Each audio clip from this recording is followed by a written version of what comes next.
Di zaman ketika manusia bisa bicara ke seluruh dunia, kenapa kita masih sulit bicara dengan tetangga yang berbeda iman? Kenapa agama yang seharusnya membawa kedamaian justru sering menjadi sumber ketegangan? Dan pertanyaan terpenting, apakah intoleransi memang bagian dari manusia? Di Detektif Fakta kali ini kita akan belajar hal itu. Ayo kita mulai!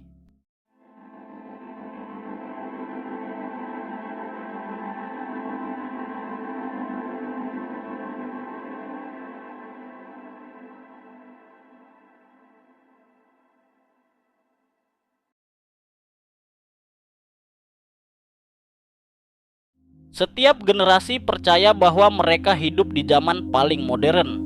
Teknologi maju, pendidikan meningkat, akses informasi terbuka. Namun konflik berbasis identitas, termasuk agama, tetap muncul. Bukan karena manusia gagal berkembang, tapi karena manusia membawa sesuatu yang lebih tua dari teknologi, naluri kelompok. Untuk memahami intoleransi, kita harus memahami manusia dulu, bukan hanya agamanya. Bagi banyak orang, agama bukan hanya keyakinan, agama adalah identitas. Ia menentukan siapa kita, di mana kita merasa aman, dan siapa yang kita anggap keluarga. Ketika identitas dipertanyakan, otak merespon seperti sedang diserang.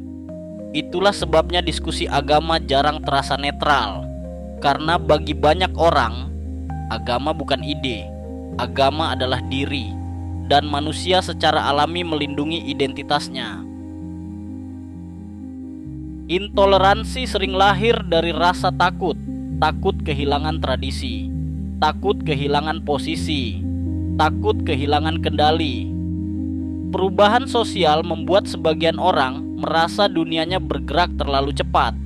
Dalam kondisi itu, perbedaan terasa seperti ancaman. Bukan karena orang lain berbahaya, tapi karena perubahan terasa tidak stabil, dan manusia mencari kepastian. Kelompok yang homogen terasa lebih aman daripada dunia yang beragam.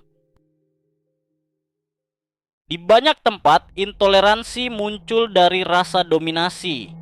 Ketika satu kelompok menjadi mayoritas kuat, wilayah berubah menjadi simbol identitas, bukan ruang bersama, tapi teritorium. Kelompok lain dipandang sebagai tamu atau ancaman terhadap keseimbangan lama. Ini bukan selalu kebencian sadar. Seringkali ini naluri mempertahankan struktur yang sudah dikenal.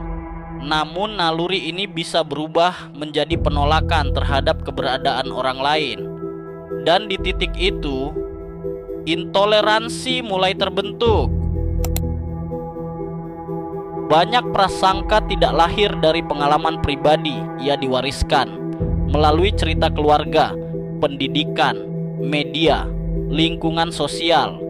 Manusia bisa membenci kelompok yang belum pernah ia temui karena cerita lebih kuat daripada pengalaman.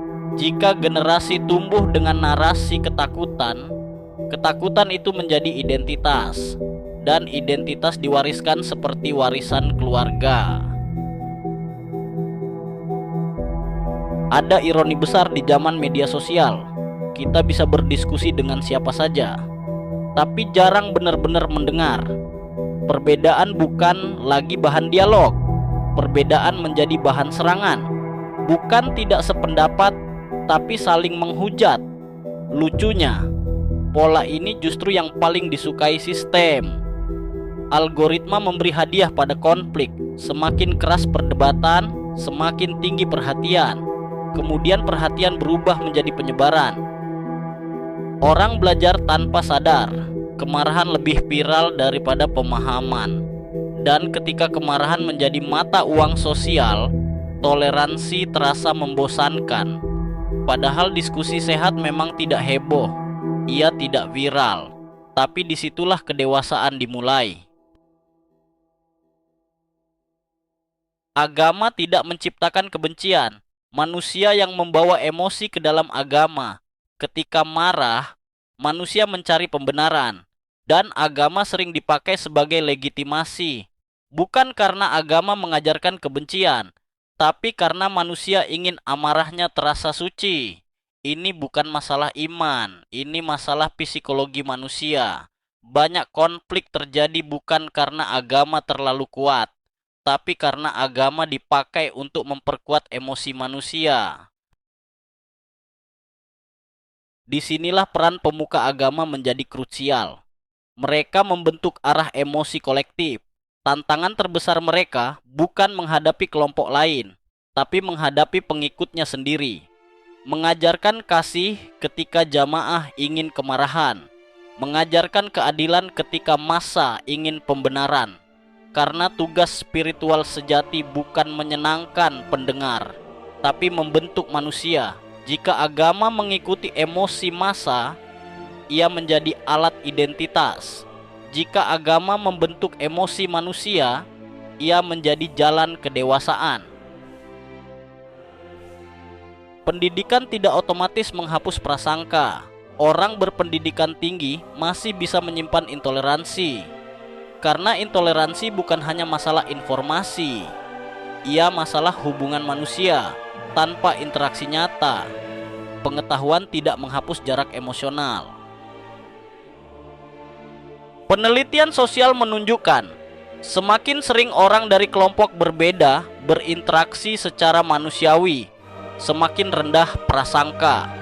Bukan karena mereka sepakat, tapi karena mereka saling mengenal. Intoleransi tumbuh dalam jarak, ia melemah dalam kedekatan. Dan mungkin jawaban terbesar bukan teori, bukan politik, bukan debat, tapi keberanian melihat manusia di balik identitasnya. Karena sebelum agama, sebelum kelompok, sebelum sejarah, kita semua manusia. Dan masa depan toleransi dimulai dari sana. Follow terus channel Detektif Fakta.